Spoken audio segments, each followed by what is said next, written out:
Ladies and gentlemen, every word you speak carries weight, far more than most people ever realize. Your mouth is not just a tool for communication, it is a powerful instrument that shapes your reality, your relationships, your reputation, and your future.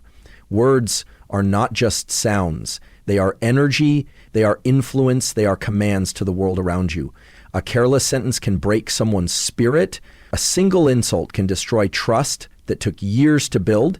And on the flip side, a few sincere words can save a life, restore confidence, or spark a dream. That's how serious the mouth is. Yet most people treat their words like they're meaningless. They speak without thinking. They joke at the cost of others. They lash out in anger and later regret the damage they caused. They talk more than they listen. And when they do listen, it's only to reply, not to understand. The truth is, your mouth reflects your mind. If your mind is cluttered, reactive, and undisciplined, your words will reveal that chaos. But when you train yourself to pause before you speak, to filter your thoughts, and to choose your words with intention, you begin to rise above the noise. You begin to speak with authority, not because you're louder, but because you're wiser. In a world where everyone wants to speak first, those who know when to speak silent hold true power. Silence, when chosen deliberately, isn't weakness, it's strength. It says, I'm in control of myself. And that control is more influential than any loud voice in the room. People remember how you made them feel more than what you said. But how you made them feel often comes from what you said. That joke you made in frustration, that criticism you thought was constructive but came off harsh, these things stick with people. And they build an image of you in others' minds, whether fair or not. If your words always come out sharp, sarcastic, negative, or careless, people will begin to expect that from you. You create your identity one sentence at a time. So the question becomes, who are you creating yourself to be through your words? Controlling your mouth is not just about not hurting others, it's also about building yourself. When you speak positively, you uplift yourself. When you talk about solutions instead of problems, you retrain your brain to think productively. When you speak faith into your future rather than doubt, your mind aligns with your goals instead of your fears.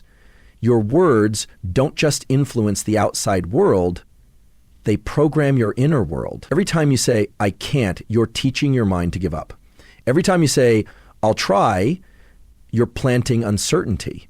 But when you say, I will, you draw a line in the sand. You set an internal expectation and your brain starts finding ways to meet it. That's the unseen power of speech. There's also a danger in excessive talking. The more you speak, the more likely you are to say something you'll regret. That's why the strongest leaders, the most respected people, are often the ones who speak the least but say the most. Their words are chosen, sharp, purposeful. They understand the law of verbal economy. Don't say more than needed.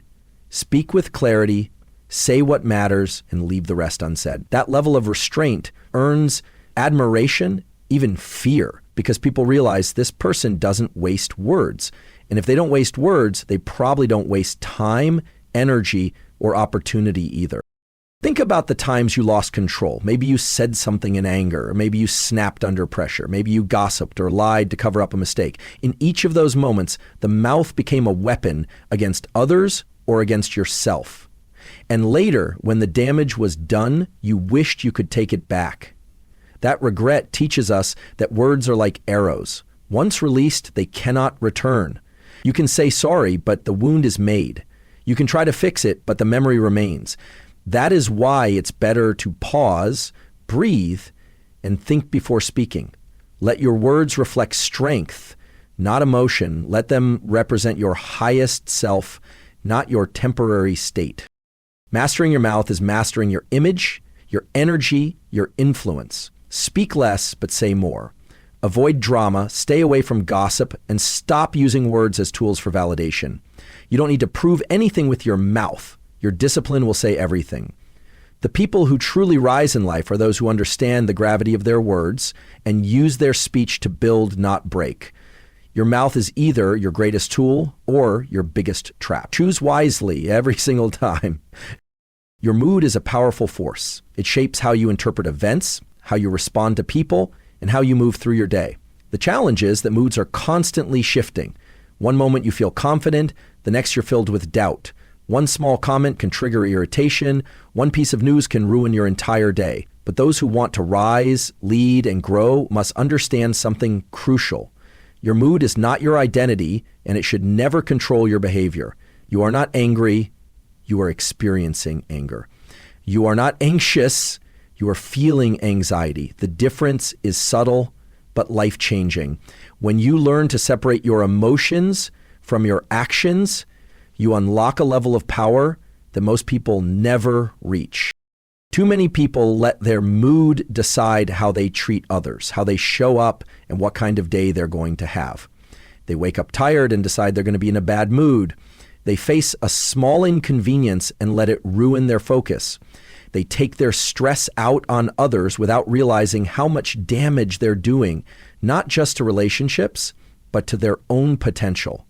Emotional discipline is rare, but it is one of the most important skills you can ever develop. You will not always feel like working. You will not always feel like being kind, patient, or calm. But if you only act when your mood is right, you will live a life ruled by emotion, not by purpose. The world doesn't slow down when you're frustrated. Life won't wait for you to feel better before handing you responsibility. That's why emotional control is not just a nice idea, it's a necessity. The people who achieve great things aren't the ones who never feel pressure or anger or sadness.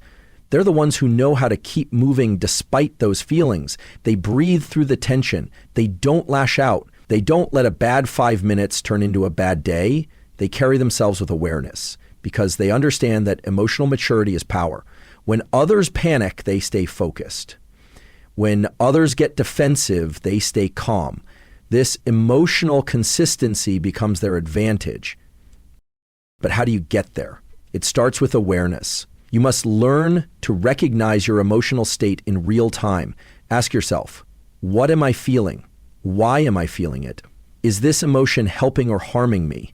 Is my response going to build or break something? This pause, this space between emotion and reaction is where strength is developed. The more you practice it, the stronger you get. You start to catch yourself before snapping. You learn to respond rather than react. You begin to see emotions as data, not commands. And in that space, you become the one in control. Controlling your mood is not about suppressing emotion. It's about managing your energy. If something upsets you, it's okay to feel it, but don't dwell in it. Process it, reflect on it, then shift. Ask, what state of mind will serve me best right now? Choose focus over frustration. Choose gratitude over bitterness. Choose calm over chaos. This doesn't mean you fake positivity. It means you refuse to give your power to negativity. It means you train your mind to shift gears when needed, not for show, but for growth. Now think about how your mood affects others. Your energy enters a room before your words do. If you carry tension, people feel it. If you radiate calm, people trust you. If your emotions are unpredictable, people walk on eggshells around you. But when your energy is steady and composed, others follow your lead. This is how leaders are made, not by title, but by emotional strength. People are drawn to those who stay grounded under pressure, who choose stability over drama. When you control your mood, you don't just change your life, you influence everyone around you. Every day, you're going to face things you can't control. People, problems, delays, bad news. But what you can always control is how you choose to feel about them and how you respond. That choice defines your discipline. That choice defines your growth. You don't rise by avoiding emotions. You rise by owning them and refusing to be ruled by them. When you learn to control your mood, you become someone who responds with purpose, not someone who reacts out of habit. And in that, you gain quiet, unshakable power. Money is one of the greatest tests of character, discipline, and self-control. It reflects how you think, how you live, and how far you're willing to plan ahead. While many chase wealth for status, true power lies not in how much you make, but in how you manage what you already have. Most people don't have a money problem. They have a mindset problem. They spend emotionally. They buy to impress. They live beyond their means because they value appearances over financial peace. But the person who controls their money who knows when to spend, when to save, and when to walk away, is the person who builds freedom over time. Money is a mirror. It shows whether you are reactive or strategic, impulsive or patient, driven by needs or by purpose. We live in a world that encourages consumption. Every ad tells you you need this now. Social media glamorizes luxury, fast lifestyles, and constant upgrades. But behind the scenes, many of those showing off are drowning in debt, chasing validation, and living paycheck to paycheck. Discipline is rare because temptation is everywhere. But true wealth is built in silence, with smart choices that no one claps for. It's in saying no when everyone else is saying yes. It's in creating a budget and sticking to it. It's in investing small amounts consistently rather than chasing get-rich-quick schemes. Every dollar you waste today is a vote against your future. Every dollar you save, every wise decision you make adds a brick to your foundation. Money is not evil, nor is it magic. It's a tool, neutral by nature, but powerful in use. When you don't have control over your money, you feel stressed, anxious, constantly worried about bills, emergencies, or the next unexpected expense. But when you take control, everything changes. You begin to breathe easier, you sleep better, you make decisions from a place of calm, not panic. You start to plan long-term. You start to build not just income, but stability, options, and a life that's truly yours. Financial control gives you the ability to walk away from toxic environments, take opportunities others can't afford, and create a future on your own terms. But to get there, you have to break the cycle of emotional spending. Buying things doesn't fix boredom, stress, or insecurity. It only hides it temporarily. Many people spend to feel better, not realizing that the short-lived high will be followed by long-term regret. The strongest people are those who can delay gratification, who can sit with discomfort without trying to numb it through consumption. The moment you start asking, do I need this or do I want this, you begin shifting from reaction to intention. And that shift can change your entire financial life. Managing money isn't just about cutting costs. It's also about building income wisely. Too often people focus only on saving but ignore earning potential. Develop skills, grow in your career, look for new streams of income, and always be thinking about value. What value can you create? What problems can you solve? When you bring value to the table, money will follow. But don't let the pursuit of more blind you to what matters. Financial success should not cost your health, your relationships, or your peace. It's not about having more, it's about living better. The more you respect money, the more it respects you. Track where it goes. Pay attention to the little leaks, the subscriptions you don't use, the impulse buys, the emotional splurges. These are not harmless, they are habits, and habits define destiny. Choose habits that serve your future. Use money to build, not to brag. Let your life speak louder than your purchases.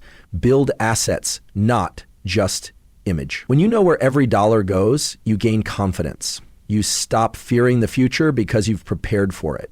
That kind of control is rare and powerful.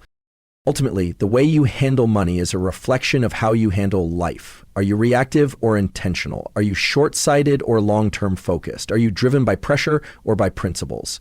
These questions don't just shape your finances, they shape your future. You don't need to be rich to be wise with money, but the wise will eventually become rich, not just in wealth, but in freedom, peace, and self-respect. Your mind is the command center of your entire life. Everything you do, say, or become begins first as a thought. Your victories and failures, your confidence and fears, your habits and addictions, every one of them starts in the mind. Most people live their lives on autopilot, letting their thoughts run wild, believing whatever their brain throws at them without questioning it. The truth is, your mind will either become your greatest strength or your biggest enemy, depending on how you train it. You don't have to believe every thought that comes into your head. You don't have to accept every fear, doubt, or negative idea as truth. The moment you start questioning your thoughts, you begin reclaiming your power. The human mind is naturally wired to protect, not progress. It looks for threats, avoids risk, and clings to comfort. That's why it always whispers, "What if you fail?" or "You're not good enough." It's not trying to hurt you, it's trying to keep you safe. but safe doesn't mean successful. Growth lives outside the comfort zone.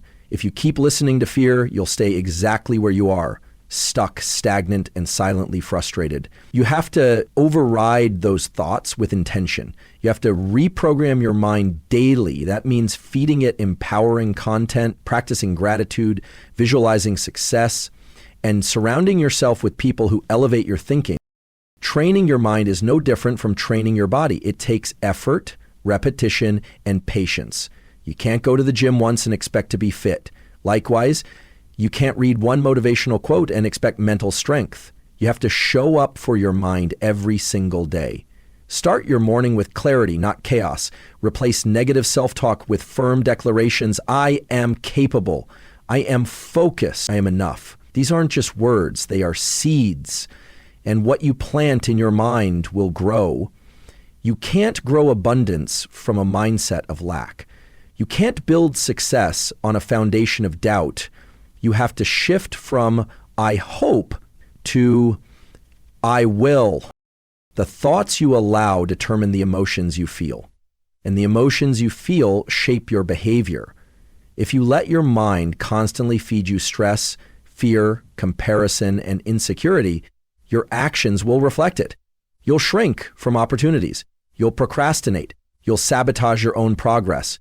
But when you flood your mind with purpose, with belief, with vision, you begin to walk differently. You stop waiting for permission. You stop fearing rejection. You start acting like the version of yourself you're trying to become. That's the power of a focused mind. Distractions are the enemy of progress, and your mind is a magnet for distractions. In a world filled with noise, notifications, entertainment, endless scrolling, you must guard your focus like your life depends on it, because in many ways it does. Where your attention goes, your energy flows. Every minute spent scrolling aimlessly is energy taken from your goals. Every hour spent consuming negativity is time stolen from your vision. You have to choose what gets access to your mental space. You are not a victim of your environment. You are the gatekeeper of your mind. Protect it like it's sacred, because it is. People often wait to feel motivated before they act, not realizing that action creates motivation. The moment you take control of your mind, you no longer need to wait for the perfect mood or the right circumstances. You act because it's who you are, not because you feel like it. That mental shift is everything. Your thoughts will try to convince you that you're too tired, too unqualified, too late. But when you've trained your mind to be your ally, you respond with, I'm doing it anyway. You stop following feelings and you start following vision. That's where real discipline is born.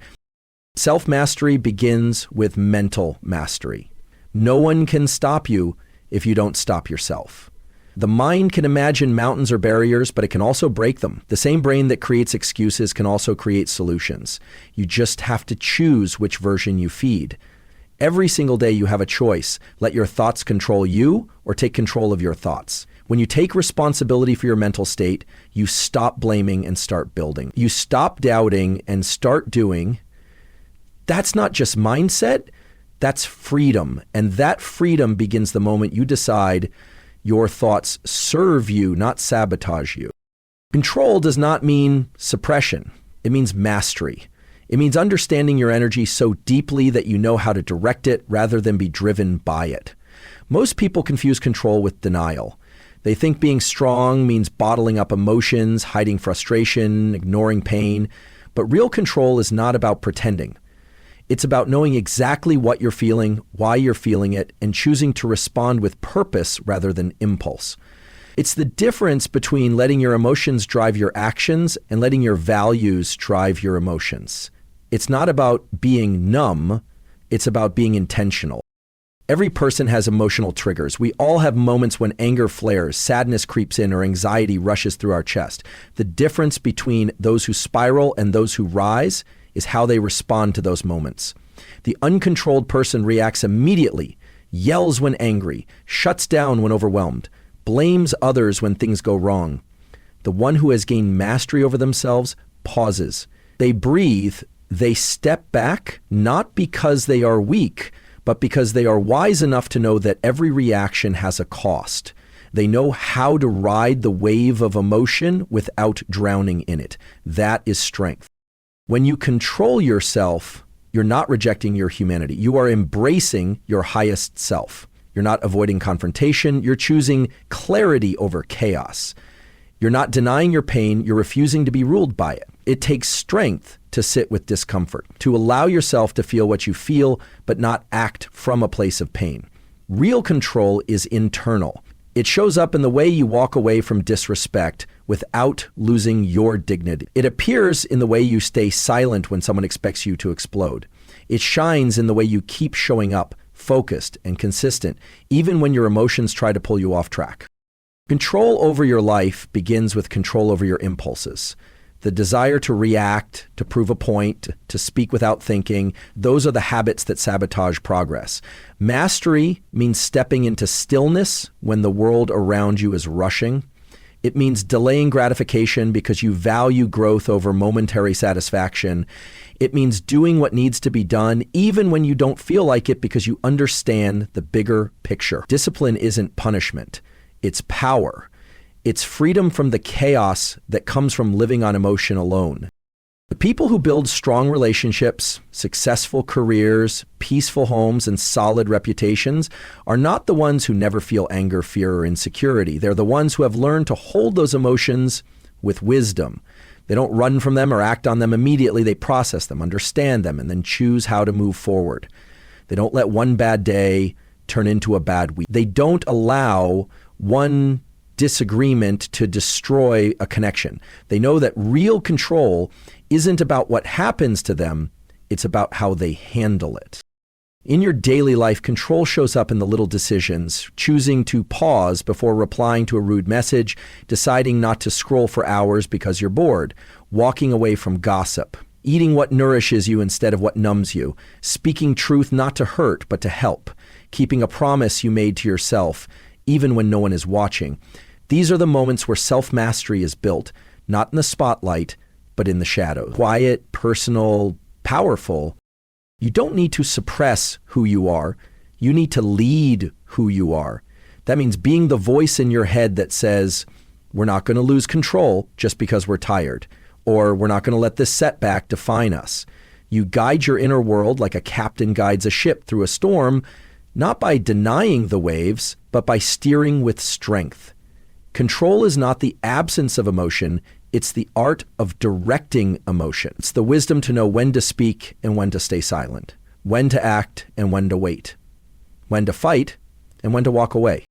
The world respects those who carry themselves with grace under pressure, who can be calm in conflict, who don't let the outside world determine their inner state. That kind of control isn't about dominance, it's about discipline. And that discipline makes you unstoppable. You become someone who doesn't need to shout to be heard, doesn't need chaos to feel alive, doesn't need permission to lead. You simply do what needs to be done, quietly, consistently, and with full control of yourself. Self-control is the real superpower in a world that constantly demands reaction. The strongest people are not the loudest or the most emotional. They're the ones who respond with clarity when others react in chaos. They hold themselves together when everything around them is falling apart. That kind of control is not natural. It's learned. It's earned through discipline, awareness, and a deep commitment to self-mastery. Every day, life will give you countless chances to lose your temper, to fall into temptation, to say something you'll regret, or to act out of frustration. But when you can stay steady in those moments, you earn the kind of strength that can't be faked. You don't need to respond to everything. Not every insult needs an answer. Not every argument needs your voice. Not every emotion needs to be acted upon. People often confuse reaction with power, thinking that fast and loud responses show strength, but real power is quiet. It's the person who hears the noise but doesn't flinch. It's the one who can be criticized, insulted, or disrespected and still remain rooted in purpose. That doesn't mean you let people walk over you. It means you choose your battles. You don't trade your peace for someone else's chaos. You don't let someone's bad energy pull you out of character. Responding instead of reacting takes maturity. It means knowing that your energy is sacred and not everything deserves your attention. It means understanding that one emotional outburst can destroy a relationship, a job, or a reputation that took years to build. The cost of losing control, even briefly, can be massive. That's why the ability to remain composed is so valuable. It's not about being cold or emotionless. It's about having emotional intelligence. It's knowing how to feel something deeply without being controlled by it. When you're in charge of your responses, no one can manipulate you. You're no longer a puppet to your circumstances. You're the one holding the strings. Being calm in chaos makes you magnetic. People trust those who don't get rattled. They look to them for leadership, for guidance, for strength.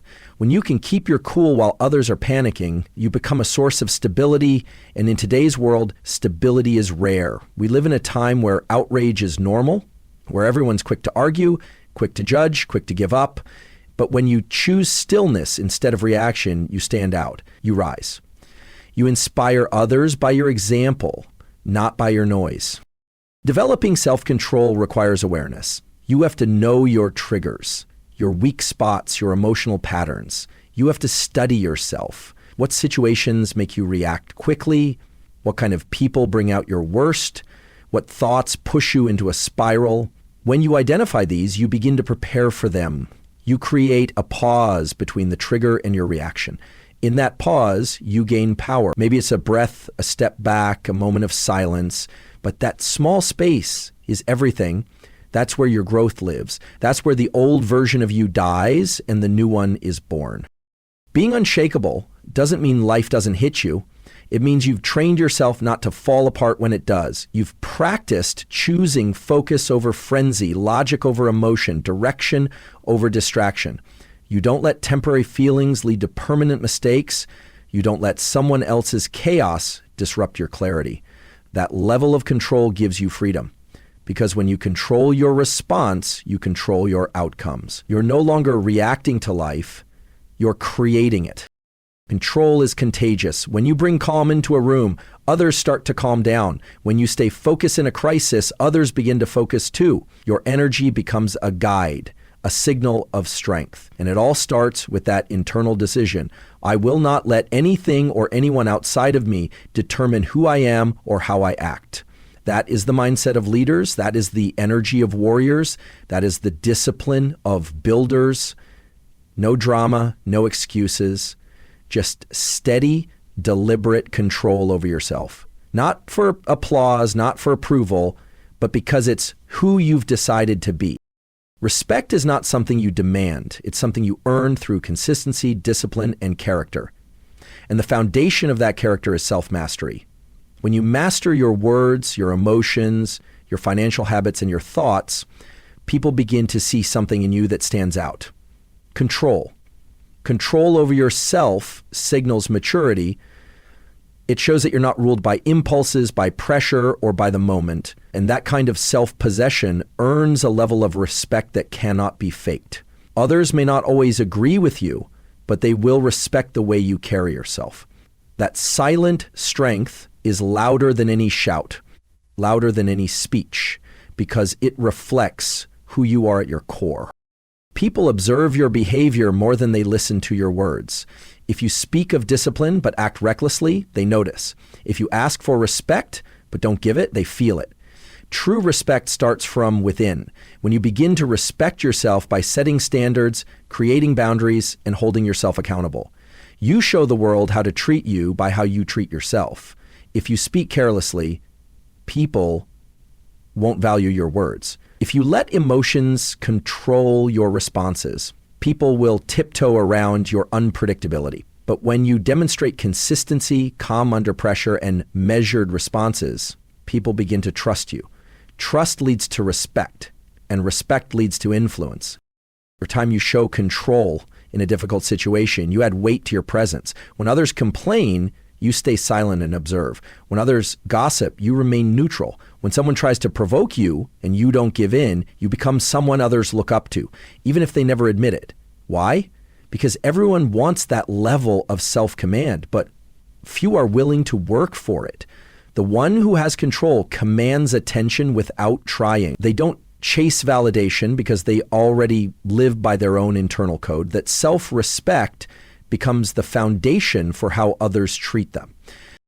Respect is also tied directly to emotional intelligence. People don't respect those who explode at every minor challenge. They respect those who can navigate conflict with composure, who can take feedback without crumbling, who can stay calm even when disrespected.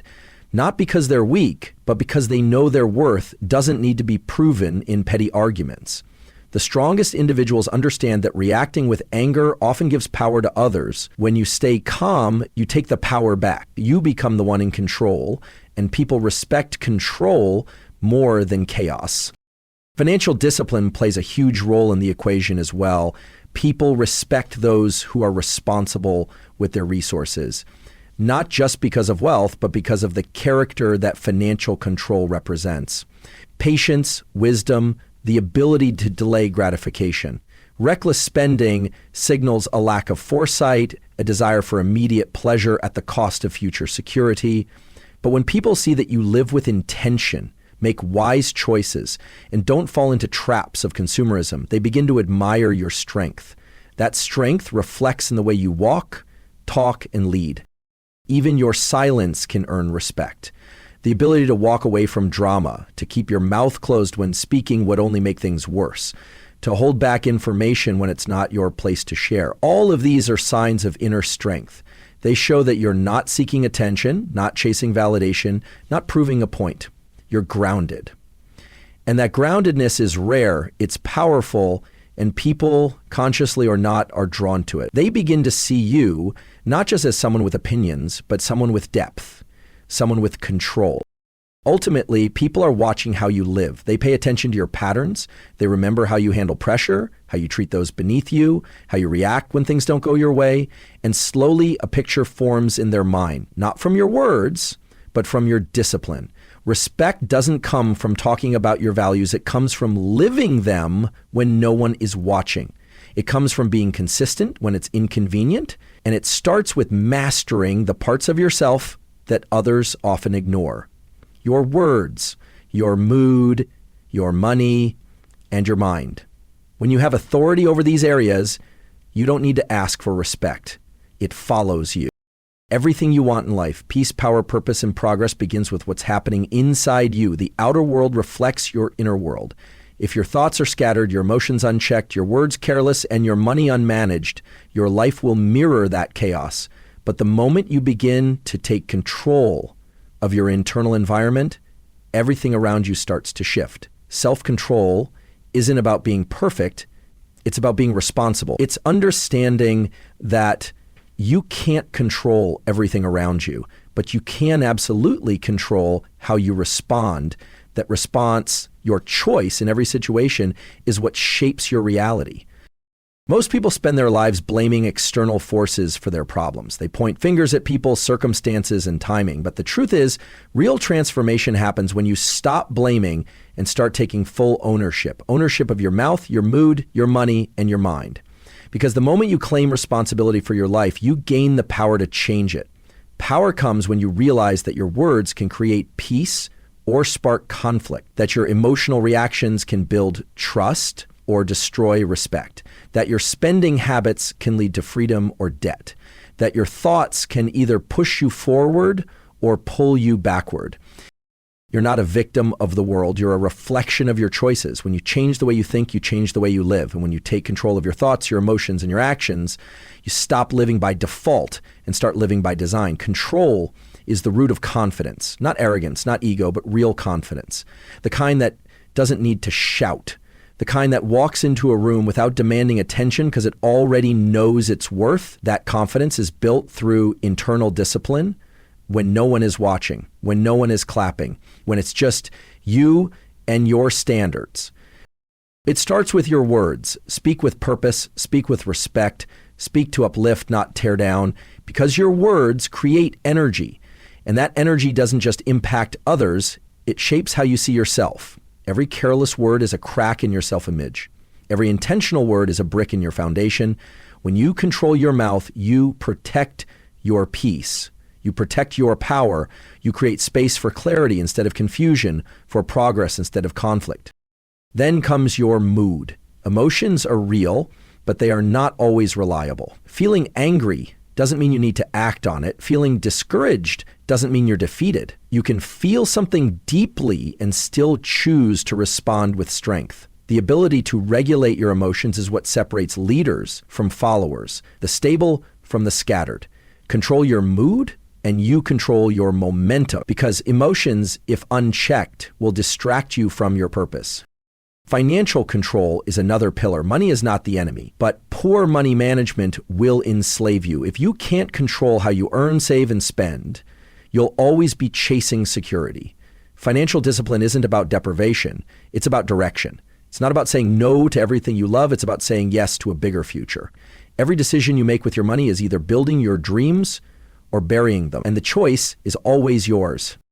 And then there's your mind, the most powerful asset you have. What you feed it becomes your reality. If you constantly entertain fear, doubt, comparison, or excuses, your actions will reflect that. But if you feed your mind vision, gratitude, and belief, you begin to act with courage. Thoughts become behavior. Behavior becomes habit, and habit becomes destiny.